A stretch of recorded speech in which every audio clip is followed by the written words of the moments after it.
we were all taught to beat and compete and scoop each other, and it was all about kind of the glory and the competition. Certainly, we want the industry to be competitive, but you have to band together in ways where you can basically make each other stronger. Welcome to Keep It Local, a podcast of the Local Media Association. The Local Media Association is intensely focused on helping local media companies discover new and sustainable business models. Hi, my name is Ryan Welton with Local Media Association, and I'm overjoyed to be joined by Rob Collins, Executive Director of Oklahoma Media Center. And before we get going, I have to be fully transparent. Rob and I have technically known each other for 30 some odd years. We went to the University of Oklahoma together and worked on the student newspaper, the Oklahoma Daily, way back when. But also, I was a member of this collaborative we're about to talk about, Oklahoma Media Center. When I was director of digital content for Griffin Media, I was fortunate enough to participate in this.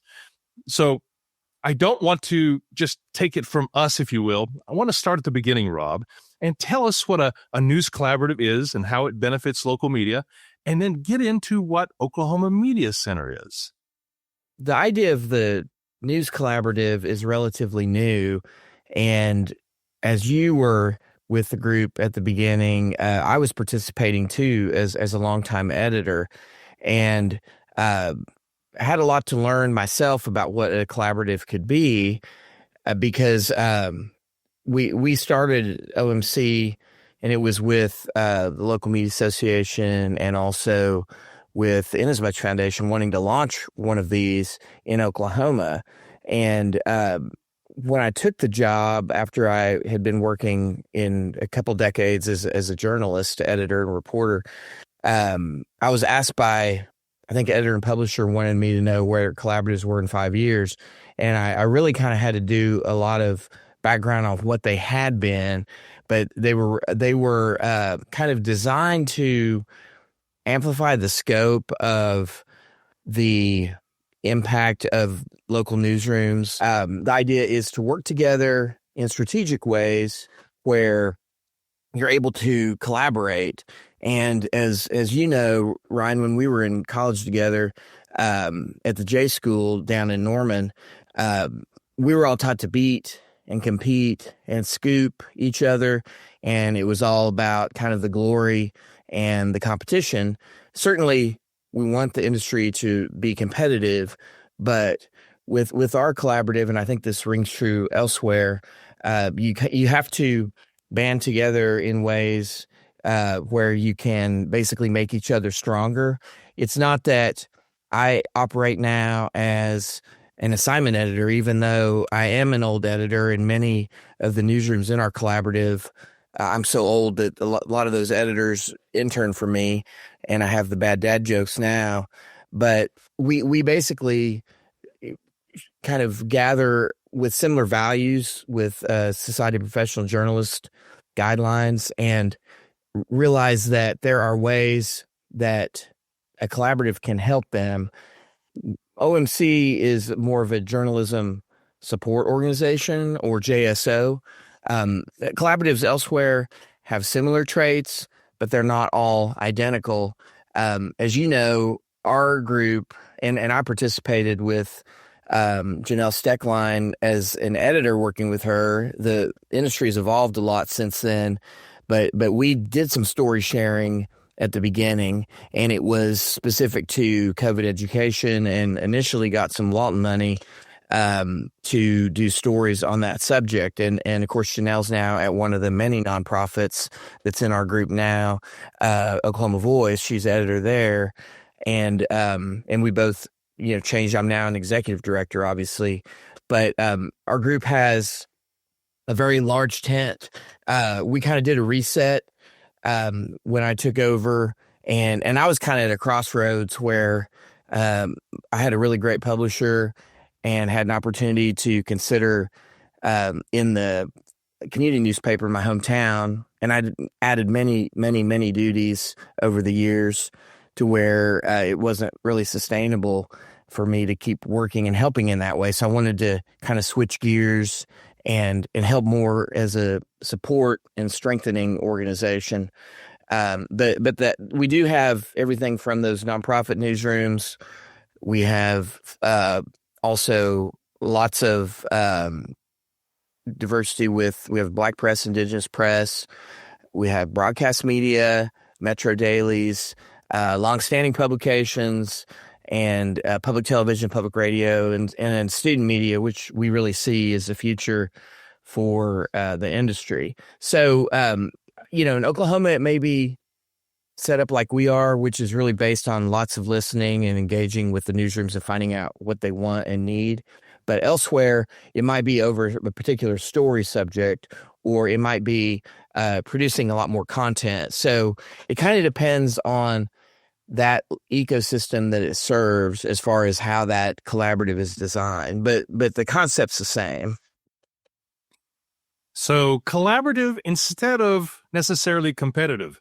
And I'm a big believer that collaboration over competition is the thing that will make, from a content perspective, news organizations in journalism and local media as a whole much more sustainable. But I know for a fact that Oklahoma Media Center and the work that you've done has helped from a financial perspective. So could you talk just a little bit about some of the things that happen that will help new and upcoming news organizations stick around for a while? Yeah, so we did a lot of training originally when I started over a very complicated subject about a Supreme Court ruling on tribal sovereignty. And, we were kind of, admittedly, legacy media, we were treating tribal, all the tribes, 39 tribes in Oklahoma, as a monolith. And so we did a lot of training off of that, and we got a project fee for that. And so we've done stipends a lot for collaboration. And what that means is that funding, we'll ask the group kind of what they want to do and what they need. And with that year, it was basically reaching underserved audiences through partnering with another news organization. So one example was in the Greenwood district, the Oklahoma Eagle was funded to do coverage on mental health issues in North Tulsa, and they partnered with a nonprofit to get better access. That's kind of one example. And that was after we had provided a digital journalist for all of the news organizations. Sometimes it's not money directly, because we also give them access to the legislative tracking service in Oklahoma, LegisOK. But then we did a ton of research on trying to increase trust, and former Oklahoman Joy Mayer worked with our group after we did polling with an in-state pollster, and also academic research with the two largest state universities to find out where people get their news locally and what would make them trust it more. And so we were able to fund more than $100,000 in collaborative projects for engagement based on the academic study that we commissioned, that we basically paid for. And so they got money to do those projects, really to increase trust and make people want to support their newsrooms financially, help with their business model. And we're also doing, we did another engagement piece, because to drill down in that, we found that, like it or not, a lot of newsrooms learned that in our survey, I think more than 70% of Oklahomans get their local news from the Facebook platform. So we commissioned a song and animated video created in the Schoolhouse Rock style theme, and you participated with that, where we paid the newsrooms to engage with that song for free press emphasis. It's called Free Press Isn't Free, about the historic, almost really patriotic foundational history of the free press dating back to Ben Franklin, really to change the hearts and minds of people who don't trust the media. So, and then the latest thing we're doing is, again, we always ask, what kind of training do you need? What kind of funding do you need? Which project would be most interesting?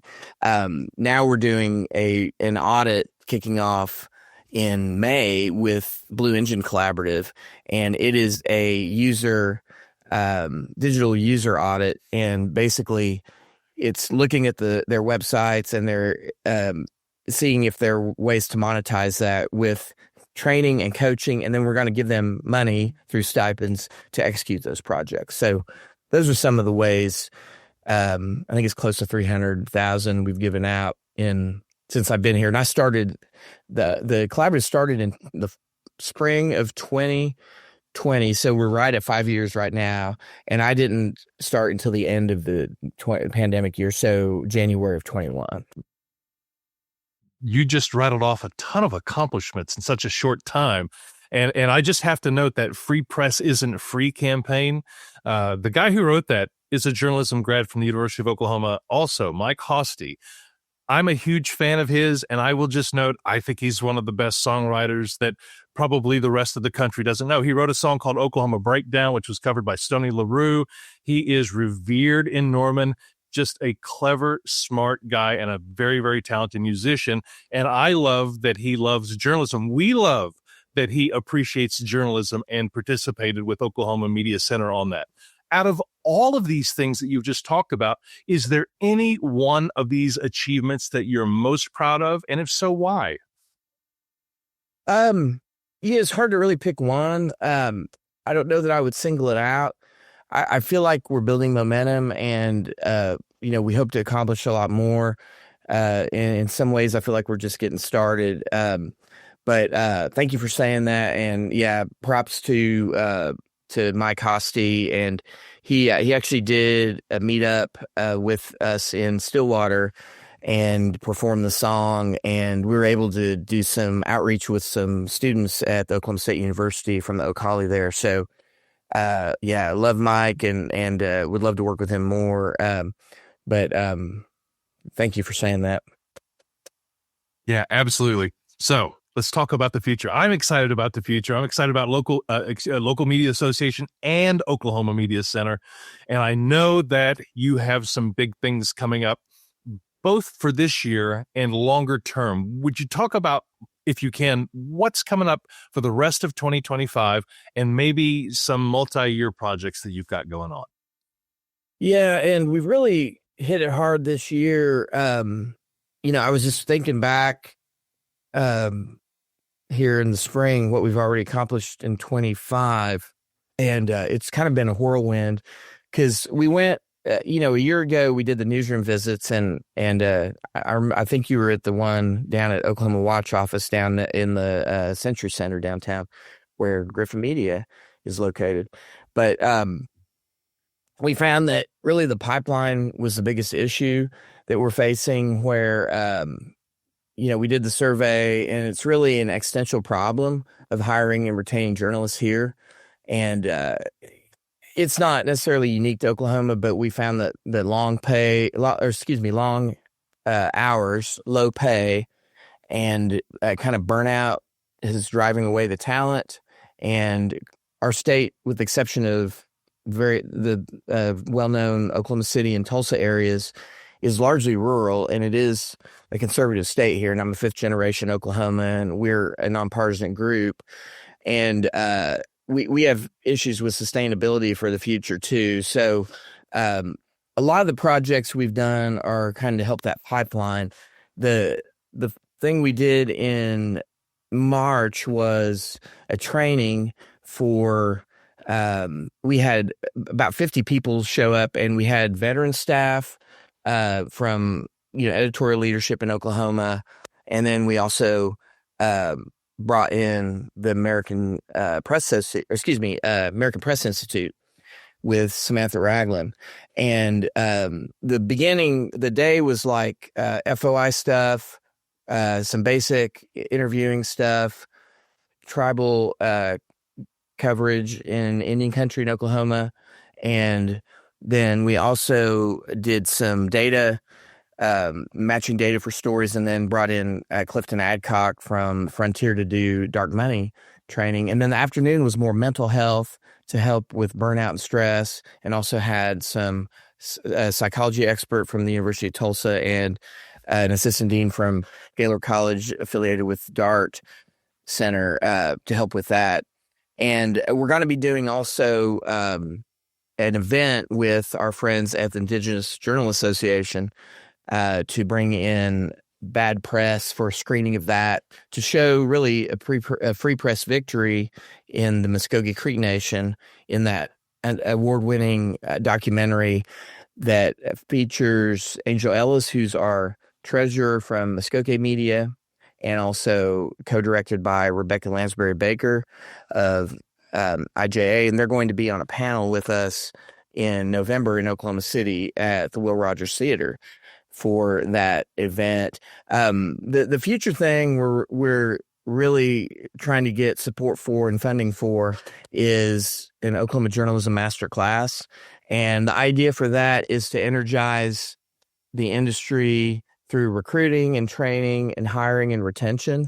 And we really want to start with high school and adult learners and then move into college students with careers. So since we're kind of an independent group, we can put together this coalition. We're working with vocational technical schools in Oklahoma called Career Tech here, and then an HBCU and other colleges to create an engagement curriculum. And it would build trained personnel.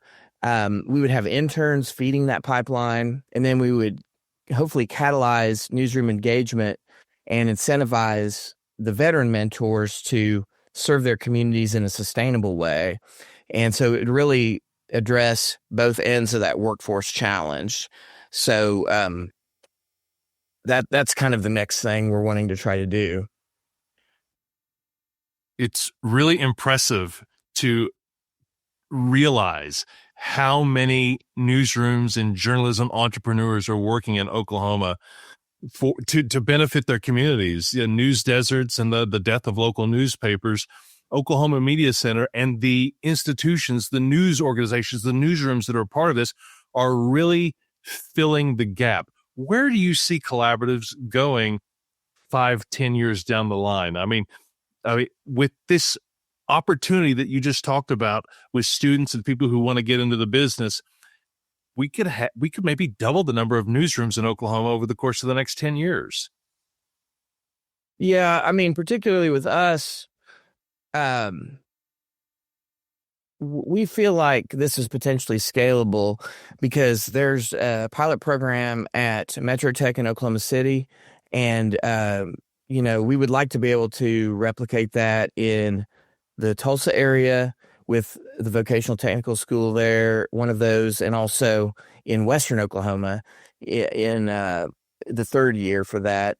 And the idea with the engagement is, I think, absolutely the industry doesn't need to abandon the standards and ethics of our trade, but we must have a bridge for the future, as you're so well-trained and leading the way, Ryan, in the new engagement.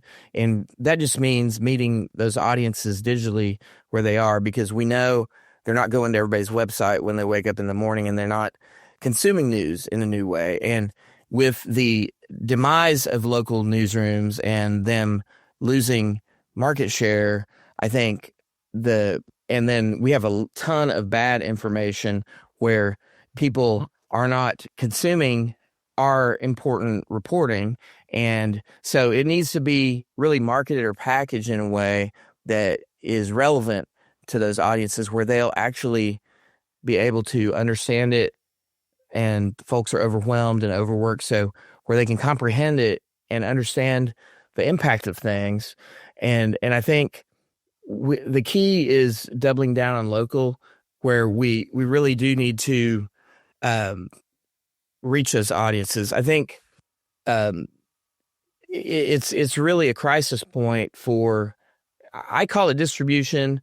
I don't know what terminology you would use for that kind of engagement, but so we're hoping that if we could get the students embedded in the newsrooms, pay for we would like to pay for the internship. We'd like to pay for the housing. We would like to pay for the transportation. And then we also want to pay in the newsroom that veteran mentor who is helping, because kind of take the time and capacity that each newsroom is lacking they'll be there kind of as a guidepost with the standards and ethics of the industry. And I think the engagement student, hopefully with the new curriculum and some kind of training through handbook, they'll be able to implement the meeting the audiences the correct way. And then that helps build a sustainable job and a trade, because everybody's trying to reach audiences in different ways. So we're really excited about that possibility. But I do think in the industry, in collaboratives and everything in journalism, it needs to be nimble with the tech. You have to be cutting edge with it. You don't know where it's going to be, if it's going to become, integrated with the glass or Neuralink, or who knows with AI. But I'm really passionate about that. I am too, and I get inspired talking to you about this because I think you nailed it. It's a distribution challenge, and it is a recognition that the next generation, whether it be older millennials or Gen Z or Gen Alpha, they're consuming information. It's just not in the formats that have been traditional to those of us journalists who grew up with newspaper, radio, television, and even early stage digital.